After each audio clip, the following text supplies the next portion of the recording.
تبارك الذي نزل الفرقان على عبده ليكون للعالمين نذيرا.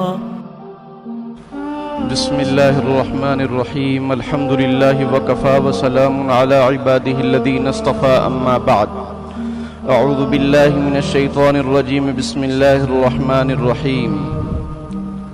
إن عدة الشهور عند الله 12 شهرا في كتاب الله يوم خلق السماوات والأرض منها 4 حرم. وقال النبي صلى الله عليه وسلم: أفضل الصيام بعد شهر رمضان شهر الله المحرم. صدق الله العظيم وصدق رسوله النبي الكريم. اللهم صل على سيدنا محمد وعلى آل سيدنا محمد وبارک وسلم. میرے محترم بھائیوں اور بزرگوں، ذی الحجہ کی آج 28 تاریخ ہے. اسلامی سال ختم ہونے کو ہے. 1-2 دن باقی ہیں. مہینہ 29 کا ہوا تو کل آخری تاریخ ہے. مہینہ 30 کا ہوا تو پرسوں ذی الحجہ کا مہینہ پورا ہو جائے گا اور نیا سال شروع ہوگا اسلامی محرم الحرام سے. میرے بھائیوں، زندگی کا قیمتی حصہ ہمارا گزرتے جا رہا ہے. لمحات زندگی گزرتے جا رہے ہیں. صبح ہو رہی ہے، شام ہو رہی ہے، زندگی یوں ہی تمام ہو رہی ہے اور ہم دن بدن اپنی موت کے قریب ہوتے جا رہے ہیں، قبر کے قریب ہوتے جا رہے ہیں. حدیث شریف میں ہے: حاسبوا انفسکم قبل ان تحاسبوا. تمہارا حساب لیا جائے اس سے پہلے تم اپنا حساب لو. یا ایھا الذین آمنوا اتقوا اللہ. اے ایمان والو، تقوی اختیار کرو، اللہ سے ڈرو، متقی اور پرہیزگار بن جاؤ. اور ولتنظر نفس ما قدمت لغد. اور ہر ایک آدمی کو چاہیے کہ غور و فکر کرے، دیکھے ما قدمت، کیا بھیجا اس نے، غد لغد، آئندہ کل کے لیے یعنی قیامت کے لیے. یقول یا لیتنی قدمت لحیاتی. جس دن انسان کہے گا کاش کہ میں کچھ اپنی زندگی کے لیے آگے بھیجا ہوتا. تو میرے بھائیوں، سال پہ سال گزر رہے ہیں، لمحات زندگی گزر رہے ہیں. ہمیں چاہیے کہ ہم اپنا محاسبہ کریں.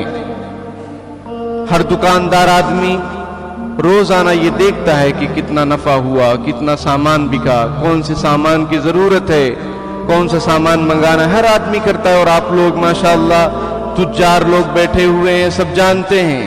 تو زندگی بھی ہماری ایک تجارت ہے. یا ایھا الذین آمنوا ھل ادلکم علی تجارۃ. اے ایمان والو، کیا میں تمہیں ایسی تجارت کی رہبری نہ کروں، ایسی تجارت کی رہنمائی نہ کروں، تنجیکم من عذاب علیم، جو دردناک عذاب سے تم کو بچائے.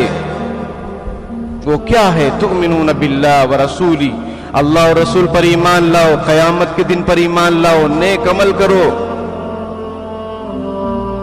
یہ زندگی اللہ نے ہمیں دی ہے محلات تعمیر کرنے کے لیے نہیں، کاروبار 1 سے 2، 2 سے 3 کرنے کے لیے نہیں، انجوائے کرنے کے لیے نہیں. یہ تو زندگی سراپا انجوائے ہے. اللہ تعالیٰ ارشاد فرماتے ہیں: وما هذه الحیاۃ الدنیا الا لہو ولعب. یہ دنیاوی زندگی کیا ہے؟ کھیل اور تماشا ہے. لیکن من کان یرید الحیاۃ الدنیا وزینتہا نوفی الیہم اعمالہم. کہ جو دنیاوی زندگی چاہتا ہے ہم اس کو دیں گے، جو دنیاوی زندگی کی رونق چاہتا ہے اس کو ہم دیں گے، لیکن آخرت میں کچھ بھی نہیں ملے گا. من کان یرید حرث الآخرۃ نزد لہ فی حرثہ. جو من کان یرید حرث الدنیا نؤتی منہا وما لہ فی الآخرۃ من نصیب. اللہ رب العزت ارشاد فرماتے ہیں: جو آخرت کی کھیتی کرنے کا ارادہ رکھتا ہے ہم اس کی کھیتی میں اضافہ فرمائیں گے، ترقی دیں گے، برکت دیں گے، اس کو اور آخرت کے کاموں میں لگائیں گے. ومن کان یرید حرث الدنیا. جو دنیاوی کھیتی چاہتا ہے نؤتیہ منہا، اس کو دیں گے، ہم دیں گے اس کو محروم نہیں کریں گے. اس کو دنیاوی زیب و زینت، وہ جو چاہتا ہے، جتنا بڑا کاروباری بننا چاہتا ہے، جتنا بڑا لیڈر بننا چاہتا ہے، اس کو ہم بنائیں گے. وما لہ فی الآخرۃ من نصیب، آخرت میں ذرہ برابر بھی نہیں ملے گا۔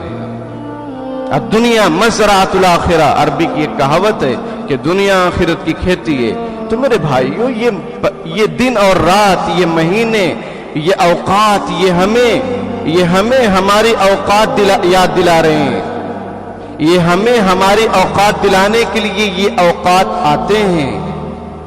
ذی الحجہ مہینے کا، سال کا آخری مہینہ ختم ہونے کو ہے، 1441 ہجری، 1 یا 2 دن کے بعد شروع ہو جائے گا۔ ابھی 1440 چل رہا ہے۔ غرض یہ کہ یہ دن تو ختم ہوں گے، مہینے بھی ختم ہوں گے، ایک وقت آئے گا کہ ہماری موت آ جائے گی۔ یا ایھا الذین آمنوا لا تلھکم اموالکم، اے ایمان والو تمہارا مال، ولا اولادکم تمہاری اولاد، غفلت میں نہ ڈالیں، کس سے؟ عن ذکر اللہ، اللہ کی یاد سے، اللہ کے احکام سے۔ ذکر کی تفسیر صرف سبحان اللہ سبحان اللہ سبحان اللہ نہیں ہے۔ ذکر کا مقصد اور اس کی تفسیر اور اس کی زبان شریعت کی اصطلاح میں احکام شرعیہ ہیں۔ فاذکرونی اذکرکم، تم مجھے یاد کرو میں تمہیں یاد کروں گا۔ کہ کیا مطلب؟ صرف ذکر کرو، صرف سبحان اللہ پڑھتے رہو، اللہ تعالیٰ ہم کو یاد کرتے رہیں گے؟ نہیں، فاذکرونی بالطاعہ، مجھے یاد کرو اطاعت کے ذریعے سے۔ اذکرکم بالنعم، میں تم کو یاد کروں گا نعمتوں کے ذریعے سے۔ تو ذکر کا مقصد، ذکر کی تفسیر اور تشریح صرف سبحان اللہ، تسبیحات صرف تسبیحات نہیں ہیں، پورے احکام شرعیہ ہیں، پورے احکام اسلام ہیں۔ یا ایھا الذین آمنوا لا تلھکم اموالکم ولا اولادکم عن ذکر اللہ، اے ایمان والو تم کو غفلت میں نہ ڈالیں تمہارا مال، تمہاری اولاد، تمہارا کاروبار، تمہاری بزنس، تمہارے دھندے۔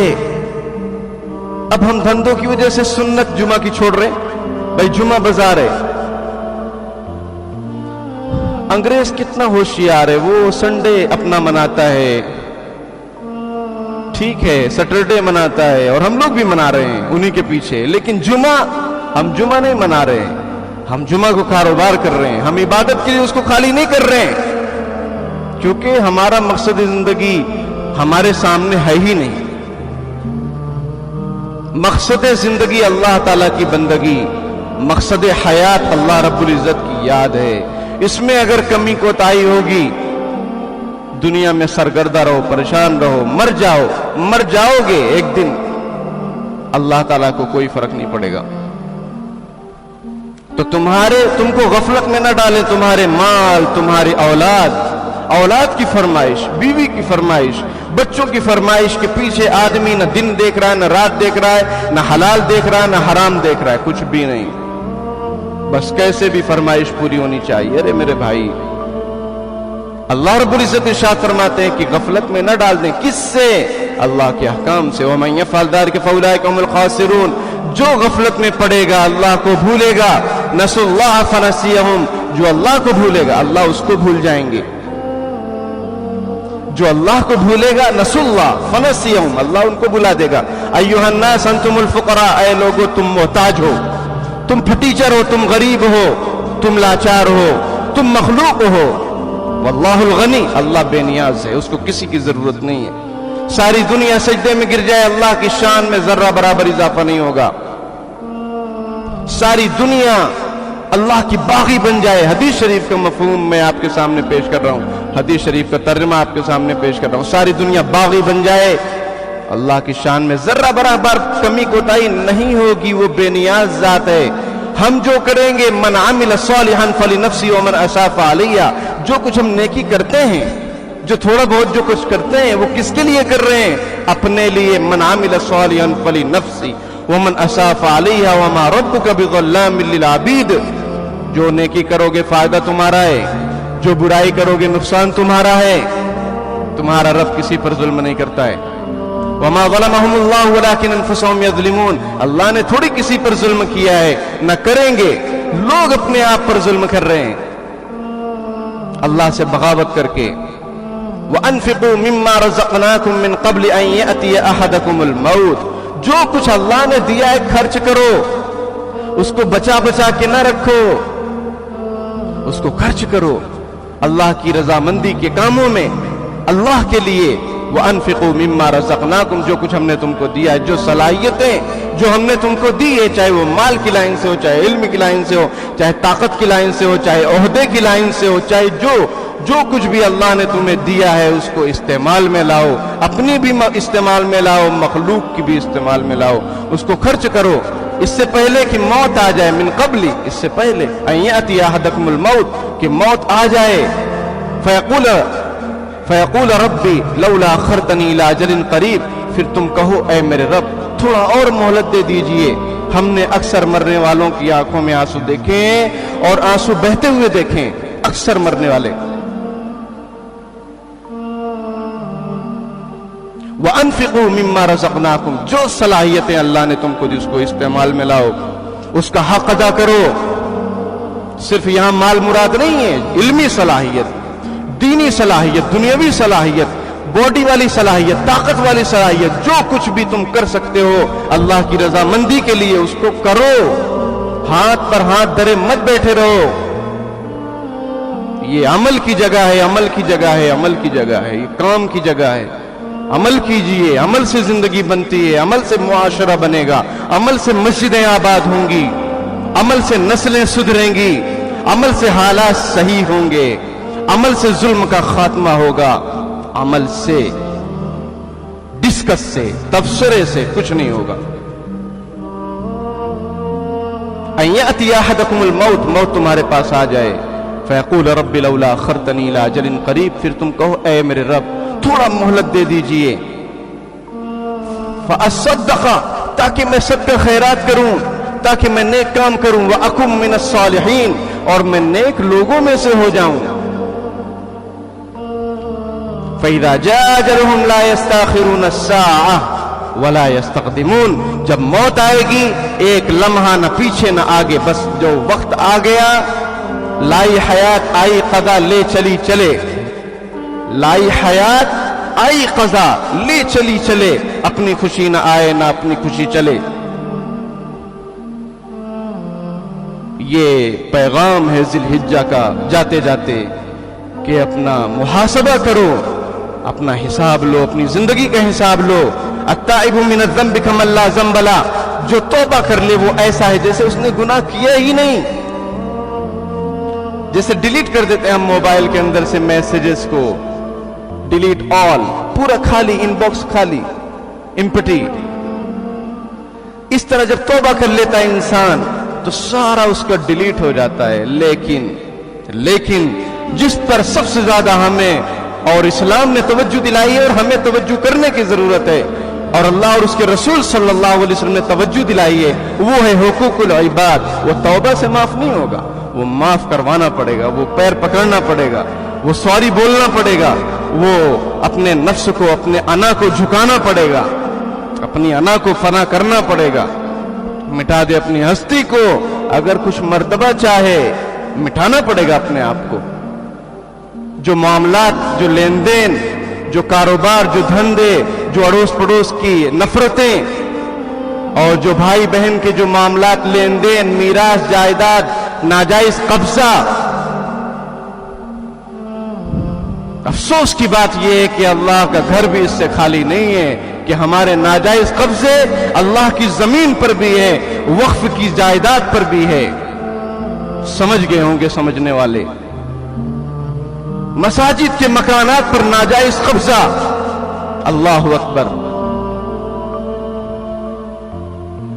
ایسا لگتا ہے کہ ہم کو مرنا ہی نہیں ہے، اور ہم کہتے ہیں کہ ہمارے اوپر یہ حالات ہیں اور مسلمان بڑے پریشان ہیں، مسلمانوں کو ستایا جا رہا ہے۔ ارے تم دیکھو تو صحیح اپنے اعمال کو۔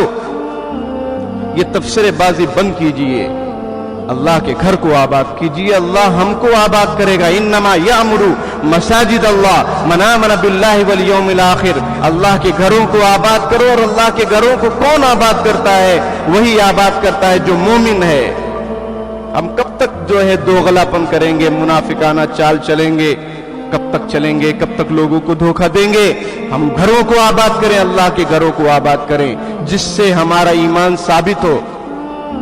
جس سے ہمارا پتہ چلے، ہم کو خود احساس ہو اور لوگوں کو بھی پتہ چلے کہ ہاں ہم واقعی مومن ہیں، اور لوگوں کو کیا اللہ کے دفتر میں ہمارا نام مومن ہو، مسلمان ہو، اللہ کے ہاں جو آدھار کارڈ ہے اس میں ہمارا نام مسلمان ہو، اس کے لیے ہم اللہ کے گھر کو آباد کریں۔ تو ادھر ادھر کی بات نہ کر، ادھر ادھر کے چکروں اور تفسیروں سے کیا ہوگا؟ آئیے نماز پڑھیے، صلاۃ الحاجت پڑھیے، استغفار کیجئے، صلاۃ التوبہ کیجئے، دعائیں کیجئے۔ ان سب چیزوں کے لیے ہمارے پاس ٹائم نہیں۔ دعا تو ہم مانگ ہی نہیں رہے ہیں، نہ اپنے لیے، نہ امت کے لیے، نہ پریشان مسلمانوں کے لیے، کسی کے لیے ہم نہیں دعا مانگ رہے ہیں۔ اور اللہ رب العزت کے ارشاد ہے، وقال ربکم ادعونی استجب لکم، وقال ربکم ادعونی، تیرے رب نے کہا مجھ سے مانگو میں قبول کروں گا۔ ان الذین یستکبرون عن عبادتی، جو میری عبادت، جو میری دعا سے تکبر کرتے ہیں، یعنی مانگتے ہی نہیں ہیں، اعراض کرتے ہیں، سیدخلون جہنم داخرین، جہنم میں ذلیل ہو کر داخل ہوں گے۔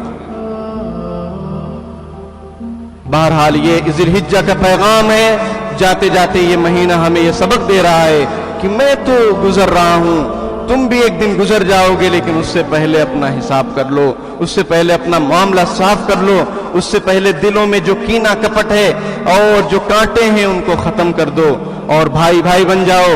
اور دوسری بات، یہ جو مہینہ شروع ہو رہا ہے سن ہجری، اسے ہم یہ جو مہینہ شروع ہو رہا ہے اسے ہم محرم الحرام کہتے ہیں، اور سن جو شروع ہو رہا ہے، سال جو شروع ہو رہا ہے اس کو ہم سن ہجری کہتے ہیں۔ ہجری کیا ہے؟ سن ہجری کیا ہے؟ سن ہجری کا مطلب یہ ہے کہ ہجرت والا سال۔ ہجرت کسے کہتے ہیں؟ جو آپ صلی اللہ علیہ وسلم مکے سے مجبوراً آپ نکلے، اور جب نکلے تو آپ نے مکے کو دیکھا، اشک بار آنکھوں سے، آنکھوں میں آنسو بھرے تھے، آپ صلی اللہ علیہ وسلم نے مکہ معظمہ کو دیکھا اور کہا اے مکہ تو مجھے بڑا عزیز تھا، لیکن تیرے باشندوں نے مجھے رہنے نہیں دیا۔ اس کو آپ صلی اللہ علیہ وسلم نے چھوڑا، صحابہ کرام نے چھوڑا، اور کس بنیاد پر؟ ایمان اور اسلام کی بنیاد پر۔ اور کہاں گئے؟ مدینہ گئے، یثرب گئے۔ کہاں گئے؟ یثرب، جو وباؤں کا گڑھ تھا، جو بیماریوں کا اڈا تھا، جو بخار اور کڑوے پانی کی جگہ تھی، لیکن جب آپ وہاں پہنچے تو مدینۃ الرسول ہو گیا، وہ توبہ ہو گیا، وہ پاکیزہ ہو گیا، وہ ایئر کنڈیشن والا ماحول وہاں پیدا ہو گیا، وہاں کا پانی میٹھا ہو گیا، اور وہاں کا جو بخار تھا وہ ختم ہو گیا، وہ مدینہ منورہ ہو گیا، یعنی روشن شہر ہو گیا۔ یہ سال جو گزرا اور جو آنے والا سال ہے وہ سن ہجری سے جو شروع ہو رہا ہے، وہ ہجرت کو یاد دلا رہا ہے۔ اور ہجرت بھی ہمیں کچھ پیغام دیتی ہے، وہ یہ دیتی ہے کہ اللہ کے لیے، رسول اللہ کے لیے اور قرآن کے لیے، اپنے ایمان کے لیے، اگر تمہیں اپنے رشتہ داروں کو چھوڑنا پڑے تو چھوڑ دینا، اپنے شہر کو چھوڑنا پڑے تو چھوڑ دینا، اپنے عزیز و اقارب کو چھوڑنا پڑے تو چھوڑ دینا اور ہجرت کر دینا۔ اور پھر ہجرت ہوئی تو آپ صلی اللہ علیہ وسلم نے صحابہ کرام کا مزاج بنایا، آپس میں بھائی چارگی قائم فرمائی، انصار اور مہاجرین کی، اور ایک اجتماعیت کی شان پیدا کی۔ اس اجتماعیت، اس اتحاد نے، اس اتفاق نے کیا کیا؟ اس اتفاق نے پورے عالم کو فتح کر لیا۔ فاتح بہت سارے گزرے ہیں، فتوحات بہت ہوئی ہیں، لیکن جس شان سے اسلام کی فتوحات ہوئی ہیں اس شان سے تاریخ میں نہ پہلے، نہ آج کے بعد کوئی ایسی مثال نہیں ملتی ہے کہ وہ لوگ کیسے تھے، وہ کیسے فتح کرتے تھے۔ وہ پہلے دلوں کو فتح کرتے تھے، وہ راحت رسانی پہنچاتے تھے، وہ آپس میں بھائی بھائی بن کر رہتے تھے۔ وہ ایسا نہیں کہ کسی جیسا کہ پہلے زمانے کے بادشاہ، اسلام سے پہلے کے جو بادشاہ تھے، وہ کیسا انہوں نے ملک کو فتح کیا، کسی ملک میں چلے گئے، مار کاٹ کی اور اس پر وہ غالب آ گئے، اس کے وہ حاکم بن گئے۔ اسلام نے یہ پیغام نہیں دیا، اسلام نے تو پہلے دل کو فتح کیا۔ جو دلوں کو فتح کر لے وہی فاتح زمانہ، اور پھیلتا جا رہا ہے سلسلہ۔ ہجرت کا یہ پیغام ہے کہ آپ صلی اللہ علیہ وسلم نے بکھرے ہوئے دلوں کو یکجا کیا، متحد کیا، پھر ان سے کام لیا گیا، دنیا کا